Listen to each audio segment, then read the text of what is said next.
What's your name? Hi. Yeah, my name. Yeah. Some people call me Anya. Yeah. Okay, my question to you is, what do you think about the future of the youth? What do I think about the future for young people? Yeah. Positive and some slight pessimism as well. Young people are up against it. They're up against a battle to survive, Yeah. a battle to have opportunities where they can succeed, and a battle to actually stay alive on the streets. As an older, have deep concerns. On a positive level though, young people are resilient. They're resilient because they need us to be good and positive role models. Because when they watch us act and they follow equally, so we always have to be mindful of what we do out there as adults. So my second question to you is, what can be done to help the youth? Well, there you go. What can be done to help the youth? Well, I think a little bit of wealth distribution. Let's share some of that wealth.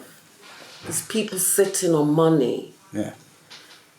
You know, and a drop of that money can inspire, uplift, heal, encourage, and then inevitably support young people to be our future leaders, because that's what they are. All right. Okay. So my last question to you is, what's your last message or opinion to our leaders, and what can they do to help the youth?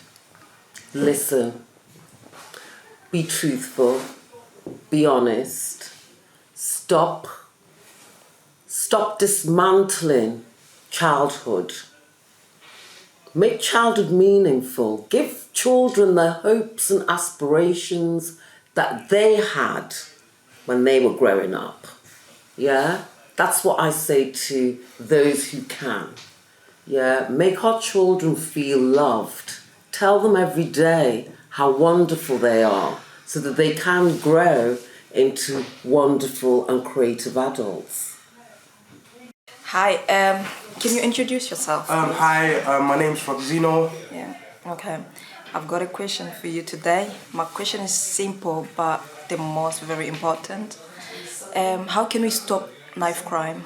First of all, to stop knife crime, you have to stop it from the roots, for example. So parents have to communicate with their kids. Do you understand? Yeah. In this day and age, a lot of parents don't have no communication with their kids. And they don't know about the kids' whereabouts or what they're doing in their spare time. So another thing that can be done is basically opening youth clubs, giving kids reminders, so about knife crime and them kind of stuff. Another thing that can be done is basically giving lectures on the streets, going to neighborhoods, different areas, integrating the people together, uniting the whole nation together. It doesn't matter if you're black, white, unite everyone together and, sort the problem out. What's your name? Azarius. Azarius, I'm going to ask you a question. The first question I'm going to ask you is, what can be done to help the youth? Well, that's a very strong question. Thing is, I believe what can be done to help the youth would be such things as health support centres. Getting flyers out for such things would actually help the young people have a place to vent their frustrations and such things. I've noticed living in Liverpool, certain areas do have these, but a lot of areas don't, and it's very crucial that these become more widespread for the people in the community. The reason for this is as when I was growing up, I'm 20 now, but I remember when I was a lot younger that a lot of these youth centres were outlets for people that were going through stressful life at home in particular to vent their frustration out on playing football, basketball, or just hanging out with friends in the area, you know what I mean? So I believe this can actually go a long way and actually impact kids and prevent them from staying on the street and doing things that they otherwise shouldn't be doing.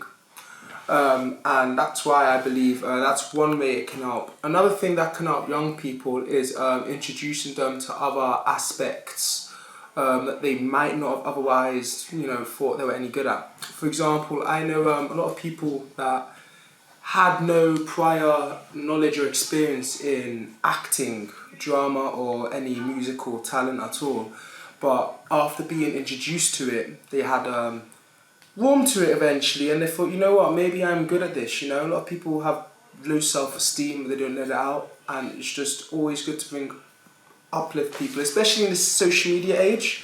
You've got TikTok, Instagram, Snapchat.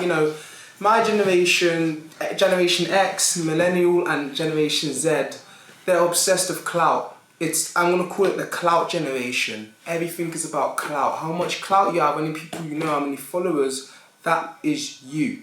I had a girl the other day say to my friend that she's going to go to a party and let's see her TikTok.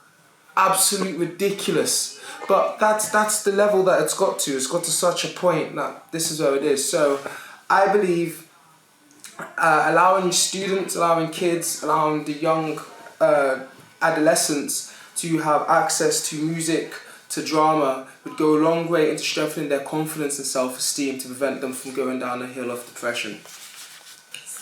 Well, hello. What is your name? My name is Isaiah.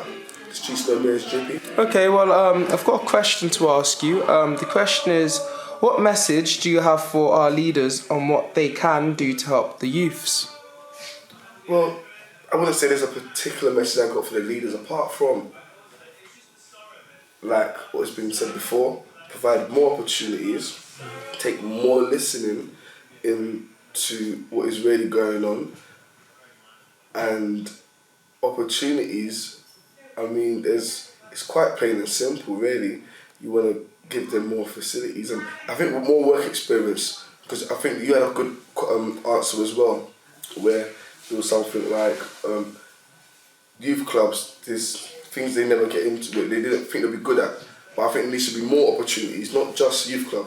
There needs to be proper work experience where they get to work in place, not like in year 10, they go do 2 weeks work experience. They get the real experience. So once they have left school, at least they have got somewhat qualifications to actually empower themselves, because there's no point teaching a kid how to do something or half-heartedly giving the facility there, and then the boy or the child or the girl comes out with no actual knowledge or the concept of how to carry themselves in an infrastructure like that. Because really and truly, I personally say it's a waste of time. If you're not going to go all in, 2 feet in, then take 2 feet out. Just to recap, some very evocative thoughts and opinions from our future young leaders, future fathers, in other words. And that's what we need to bear in mind. These young minds are going to be growing the next generation. And everything that they said, not once did I hear in terms of the solutions to the issues in our communities, in our streets. I didn't hear one person suggest that we need more CCTV.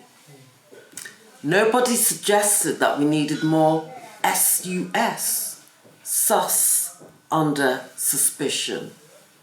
Nobody mentioned either that we needed more prisons to occupy and detain our young people.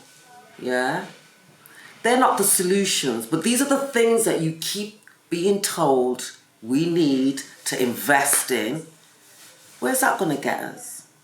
So you heard it, word up, straight from the horse's mouth, or straight from the mouths of babes. We need support, we need resources, we need opportunities, and we need our communities to work, to integrate, to come together, and most of all, we need unity.